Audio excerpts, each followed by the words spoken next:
Hello दोस्तों। आज मैं आपको सुनाने वाला हूँ भाई भाई के प्रेम की कहानी। तो चलिए जल्दी से शुरू करते हैं। मनोहरपुर नाम का एक सुंदर गांव था। गांव की मिट्टी बहुत उपजाऊ थी। अंत गांव के अधिकांश लोग खेती किया करते थे। इसी मनोहरपुर में दो भाई रहते थे। दोनों किसान थे। उनके घर अलग अलग थे पर दोनों में बड़ा प्रेम था।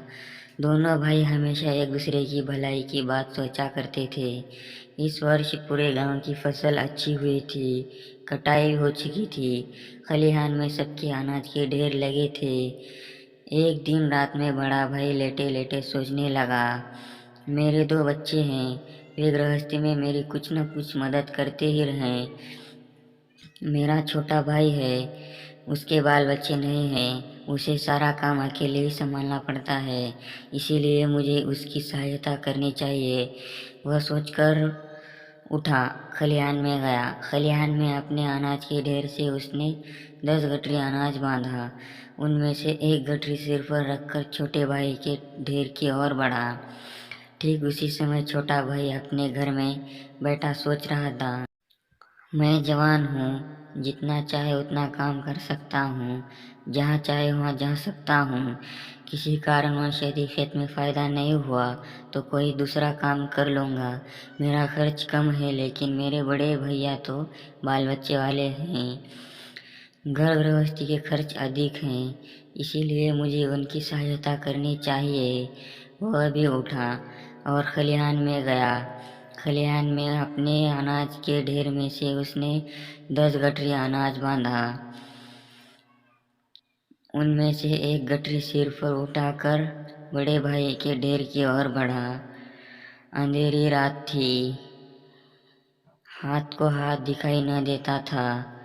इस वातावरण में दोनों भाई धीरे धीरे एक दूसरे के अनाज के ढेर की ओर बढ़ रहे थे। अचानक वे एक दूसरे से टकरा गए।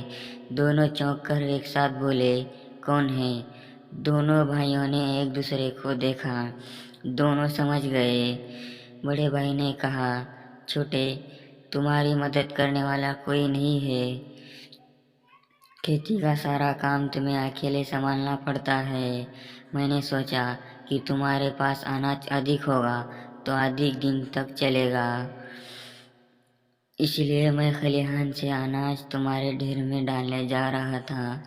भैया, आप बाल बच्चे वाले हैं, आपके खर्च अधिक हैं, आपको अधिक मात्रा में अनाज की आवश्यकता होती है, इसीलिए मैं खलिहान से अनाज आपके ढेर में डालने जा रहा था। अपनी बात कहते सुनते दोनों भाइयों की आंख भर आई। दोनों रोते हुए एक दूसरे के गले लग गए। दोनों भाइयों के प्रेम की कहानी। आज उनके सिर पर अनाज की गठरियाँ थी। दोनों भी लोग भाव विभोर होकर सुनते सुनाते हैं। गाइस, कहानी अच्छी लगी होगी तो प्लीज़ वीडियो को लाइक करें और चैनल को सब्सक्राइब करें और अपने दोस्तों को शेयर करें। अगर आपको अच्छी अच्छी कहानी चाहिए तो बेल आइकन को दबाएं।